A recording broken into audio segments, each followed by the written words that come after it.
নমস্কার, গল্পের কোলাহলের 102 নম্বর এপিসোডে সকলকে স্বাগত। শ্রোতা বন্ধুরা, আজকের ঘটনাটি মেঘা পাঠিয়েছে আমাদের মেল আইডিতে। মেঘা বিয়ে করেছিল একটি পুরনো বনেদি বাড়িতে। বিয়ে করেছিল মানে বিয়ের অনুষ্ঠানটা করেছিল একটি বনেদি বাড়িতে। তবে সেই বিয়ের দিনেই সেই বাড়িতে মেঘার সাথে ঘটেছিল কিছু অদ্ভুত ঘটনা। সেটাই থাকছে আজকের এপিসোডে। শ্রোতা বন্ধুরা, তোমরাও পাঠাতে পারো এরকম নিজের জীবনের অলৌকিক ঘটনা বা নিজের লেখা গল্প বা কারোর থেকে কোনো শোনা অলৌকিক ঘটনা আমাদের মেইল আইডিতে গল্পের কোলাহল@gmail.com অথবা আমাদের গল্পের কোলাহলের ফেসবুক পেজ ইনবক্সে। নিচে ডেসক্রিপশনে সকল লিঙ্ক দেওয়া রয়েছে। আজকের ঘটনাটি কেমন লাগলো সেটা কমেন্ট করে জানিও। ভালো লাগলে সেটাও জানিও, খারাপ লাগলে সেটাও বলো। এটায় আমার অনেক সাহায্য হবে, এটা একটা ফিডব্যাকের মতন কাজ করে। আর লাইক শেয়ার করে একটু ভালোবাসা দিও যদি আমার গলায় ঘটনা শুনতে ভালো লাগে তো। আর নতুন সত্যি ভৌতিক বা অলৌকিক ঘটনা মিস না করতে চাইলে সাবস্ক্রাইব করে নিও আমাদের ছোট্ট চ্যানেল গল্পের কোলাহলকে। চলি সরাসরি আমাদের ঘটনায়। মেঘা যেমনভাবে লিখে পাঠিয়েছে ঘটনাটি সেরকমটাই আমি পাঠ করে শোনাচ্ছি। আমি অয়ন আছি তোমাদের সাথে। শুরু করছি আজকের ঘটনা।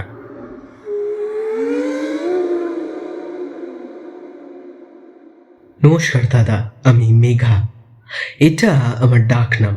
অনুরোধ করব এই ঘটনা বলার সময় আমার এই নামই শ্রোতাদের কাছে তুমি বলবে।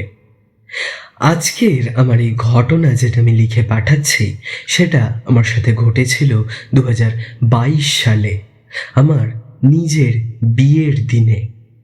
সেদিন আমি এমন কিছু দেখেছিলাম যা সেই সময় আমি কাউকে বলতে পারিনি, শুধু আমার বাবা মা আর বরকে জানিয়েছিলাম। আমার বিয়ের ডেট ঠিক হয়, তার সাথেই যখন বাড়ি ঠিক করা হবে, আমার বাড়ির এলাকায় সেরকম কোনো বাড়ি নেই যেটা খোলামেলা জায়গায় হবে। অনেকটা ওই জমিদার বাড়ির মতো সাবেকি ব্যাপারটা যেখানে একটু ধরা পড়বে। আসলে আমার আর আমার বরের আগে থেকেই এরকম একটা বাড়ির ইচ্ছা ছিল, যেরকম হয় আর কি, ওই বিয়ে নিয়ে সব প্ল্যানিং। আমার মাসির বাড়ি এক মফস্বল এলাকায়, জায়গার নাম আমি বলছি না। সেখানে একটি বাড়ি ছিল। মাসি সেই সময় সবার সামনেই কথাটা জানালো যে মাসির বাড়ি থেকে কিছুটা এগোলেই একটা বাড়ি আছে। সেটা একজনের বাড়ি ছিল, তবে তারপর সারাই করে সেটা ভাড়া বাড়ি হিসেবে চলছে এখন। মাঝে আবার কিছু বছর সেটা বন্ধ ছিল, এখন আবার ভালোভাবেই শুরু করেছে তারা ব্যবসা। এই কথা শুনে আমার তো খুব আনন্দ হলো। পরের দিনেই ওই বাড়ি দেখতে যাব বললাম। সেখানে মাসি, আমি, আমার বাবা আর আমার হবু বর, মানে তখন আমার বয়ফ্রেন্ড ছিল, সে গেলাম। বাড়িটা দেখে মনটা পুরো ভরে গেল। ঠিক যেরকম চেয়েছিলাম একদম এক। মনের মধ্যে ওই বাড়িটা নিয়ে প্রশ্ন জাগলো। বাড়ির মালিকের সাথে কথা বললাম আমরা। জানতে পারলাম বাড়িটা আসলে একসময় ওখানকার কোনো জমিদারের ছিল। সে মারা যাওয়ার পর তার পরিবারের লোক ওই বাড়ি বিক্রি করে চলে যায়। তারপর থেকে ওই বাড়িকে ভাড়া দেওয়া হয়। বাড়িটার সামনে বিশাল বড় একটা লোহার গেট। সেই গেট পার করেই দুদিকে ফুলের বাগান।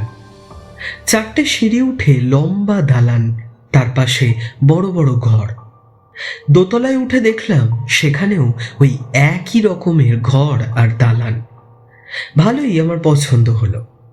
সব আত্মীয় স্বজনরা একসাথে ভালোভাবে থাকতেও পারবে ওই বাড়িতে, আনন্দও করতে পারবে সাথে।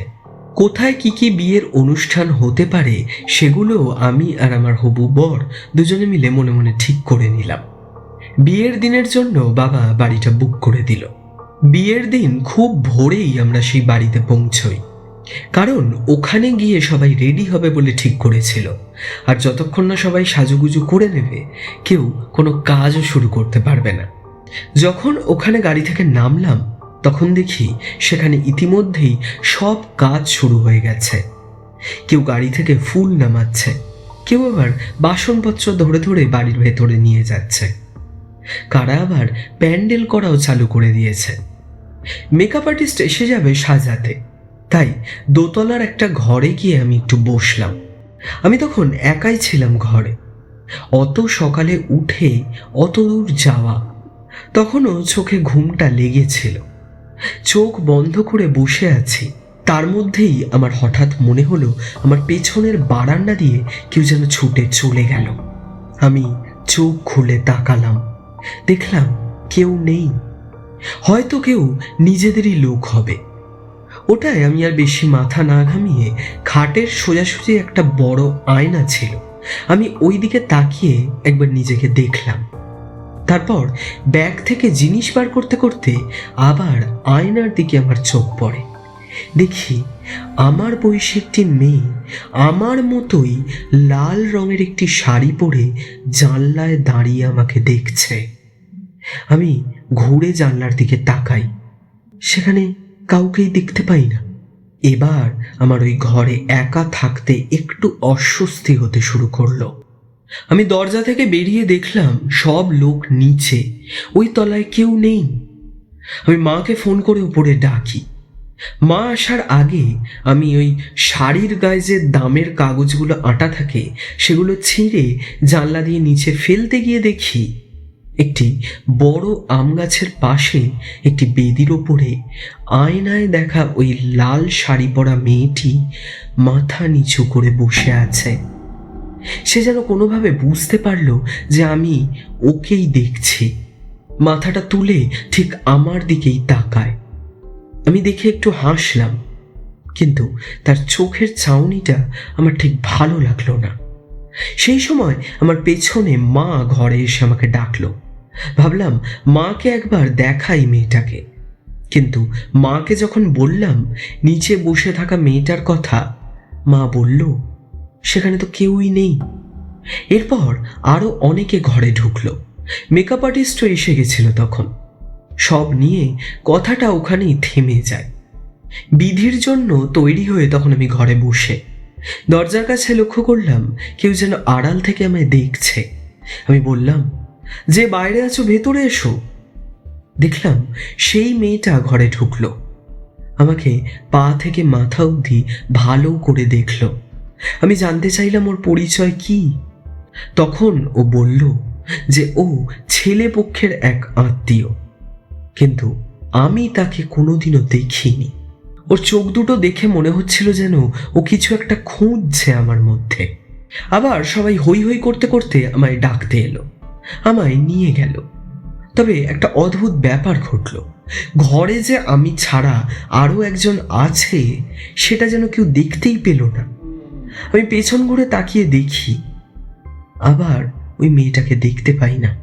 তবে কিছুক্ষণ বাদেই আবার ওই মেয়েটিকে আমি নিচে সব লোকের মাঝখানে দেখতে পাই।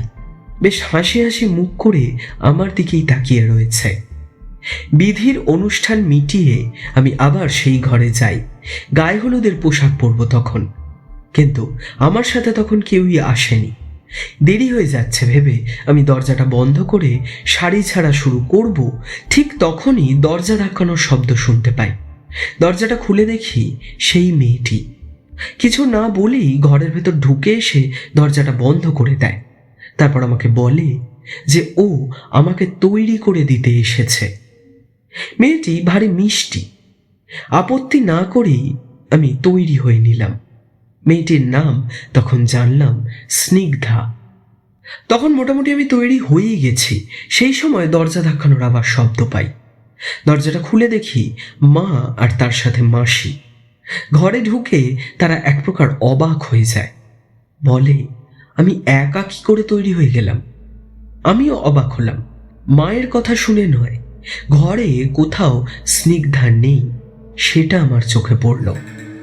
গায়ে হলুদের জন্য নিচে গিয়ে যখন দাঁড়ালাম, দেখলাম ভালোই আয়োজন হয়েছে। পদ্ম ফুলের জায়গাটায় পা দিয়ে যখন আমি বসলাম, আমার অদ্ভুত একটা অনুভূতি হলো। মনে হলো আমি যেন কারোর ওপরে বসে আছি। কেউ যেন আগে থেকেই ওই জায়গায় বসেছিল। কারোর পায়ের ওপর পা রাখলে যেমন আমরা ফিল করতে পারি, ঠিক সেরকমই আমি ফিল করছিলাম। কাউকে আমি কিছু তখন বলিনি, পাছে সবাই আনন্দ করা বন্ধ করে আমাকে নিয়ে না চিন্তায় পড়ে যায়। কোনো রকমে ওসব আচার অনুষ্ঠান শেষ করে আমি বাথরুমের দিকে যাই। নিচের বাথরুমে ঢুকে দেখলাম খুব নোংরা। ওপরে আর একটা বাথরুম ছিল, সেটা আমি আগে থেকেই দেখে রেখেছিলাম, তাই আমি সেটাই যাই। কিন্তু ওখানে গিয়ে দেখি সেটা তালা বন্ধ, আর তার পাশের ঘরটাও তালা বন্ধ। বাড়ির মালিকের থেকে চাবিটা নিতে বলি, দিদি গিয়ে চাবিটা নিয়ে আসে, কিন্তু বাড়ির মালিক বারবার তাকে ওই বাথরুম ব্যবহার করতে বারণ করেছে। দিদি জোর করেই চাবিটা নিয়ে এসে দেয় আমায়, আর বলে যে দিদি বাথরুমের বাইরে দাঁড়িয়ে থাকবে। আমি বাথরুমটায় ঢুকি, দেখি বেশ ভালোই পরিষ্কার। দিদি বাইরে অন্য জামা নিয়ে তখন দাঁড়িয়েছিল। আমি মুখে ফেস ওয়াশটা লাগিয়ে জল দিয়ে ধুয়ে বাথরুমে থাকা আয়নার দিকে যেই না তাকাই, সঙ্গে সঙ্গে আমি দেখতে পাই বাথরুমের মধ্যে আমার পেছনে স্নিগ্ধা দাঁড়িয়ে হাসছে। তার মিষ্টি মুখটার জায়গায় কেমন যেন একটা রাগি রাগি ভাব, আর চোখের তলায় মোটা হয়ে একটু কালচে কালি পড়ে আছে।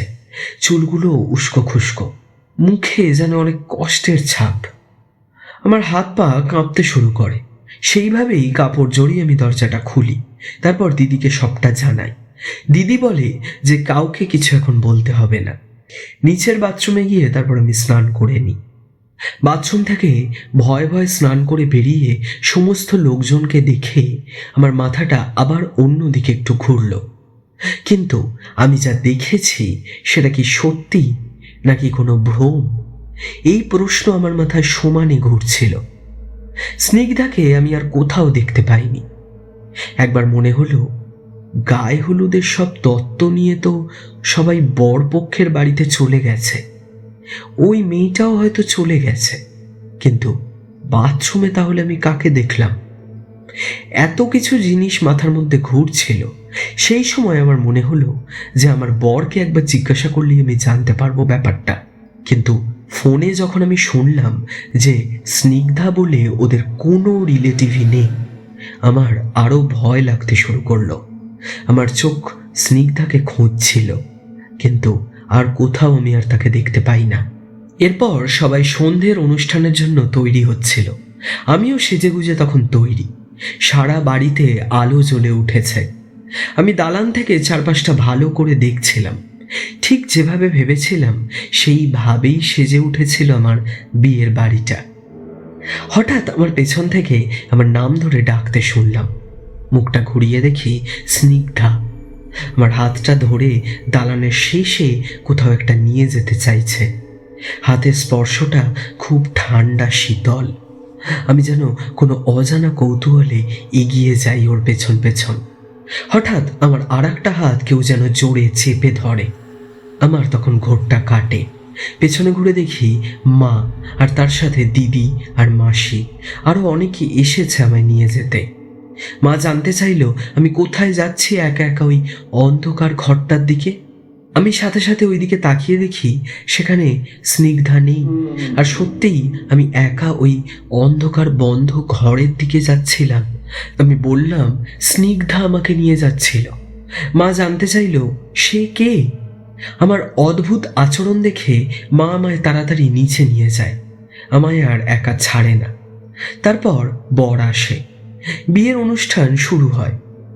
যখন আমি বিয়ের মণ্ডপে বসে, তখনও আমি ভিড়ের মধ্যে দেখতে পেলাম স্নিগ্ধাকে, কিন্তু চোখের নিমেষে কোথায় যেন মিলিয়ে গেল। অবশেষে বিয়ের অনুষ্ঠান ভালোভাবেই মিটল। ওখানেই খোলা প্যান্ডেল করে খাওয়ার ব্যবস্থা করা হয়েছিল। আমরা তারপর রাতে খেতে বসি। খেতে খেতে হঠাৎ আমার সোজা চোখটা যায় দোতলার দালানের দিকে। দেখলাম স্নিগ্ধাকে, কিন্তু তার একটা অন্য রকমের রূপ। আমার মতো কোণের সাজে, লাল বেনারসি পরা, কিন্তু সেই চুল খোলা, চোখের দৃষ্টি একটু অন্যরকম, মুখে চোখে সেই এক কষ্টের ছাপ। কিছুক্ষণ আমার দিকে তাকিয়ে দালানে দাঁড়িয়েছিল, তারপর আস্তে আস্তে সোজা দালান দিয়ে হেঁটে কোথায় যেন মিলিয়ে গেল। আমাকে খাওয়া বন্ধ করে থমকে যেতে দেখে আমার বর আমায় ডেকে জিজ্ঞাসা করে। আমি তখন আঙুল দিয়ে ওই দালানের দিকে দেখাই, কিন্তু ও স্নিগ্ধাকে দেখতে পায় না ঠিকই, তবে কোণের মাথার একটা লাল ভেল ওই দালানের ঠিক নিচের দিকে ঝুলতে দেখেছিল।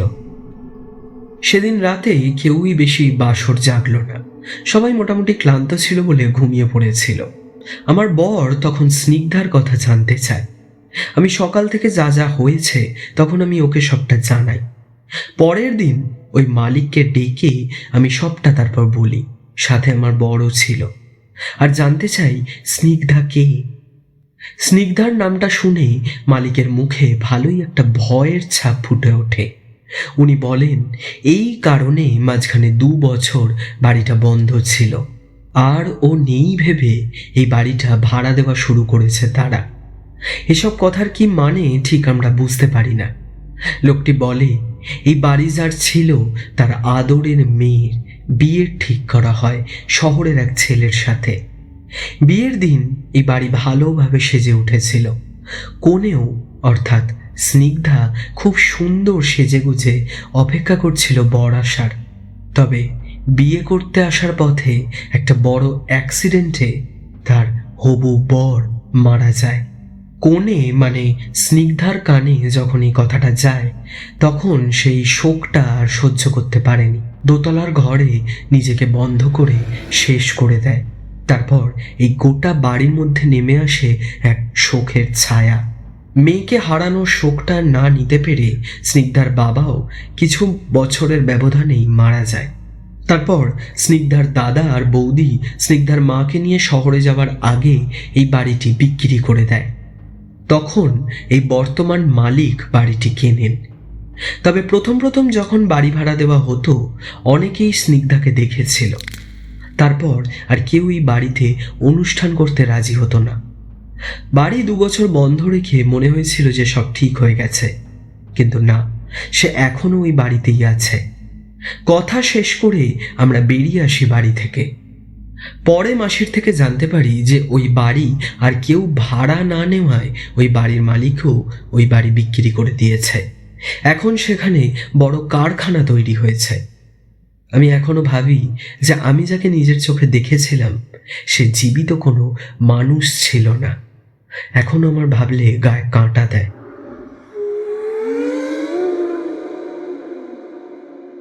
মেঘা, তার মানে তুমি একটি অতৃপ্ত আত্মার সম্মুখীন হয়েছিলে। অনেক ধন্যবাদ তোমাকে আমাদের চ্যানেলে ঘটনাটি পাঠানোর জন্য। শ্রোতা বন্ধুরা, জানাও তোমাদের কেমন লাগলো আজকের এই ঘটনাটি কমেন্ট করে। লাইক শেয়ার করে একটু ভালোবাসা দিও, এটা আমাদের অনেক বড় সাহায্য হবে। আর সাবস্ক্রাইব করতে কিন্তু ভুলো না।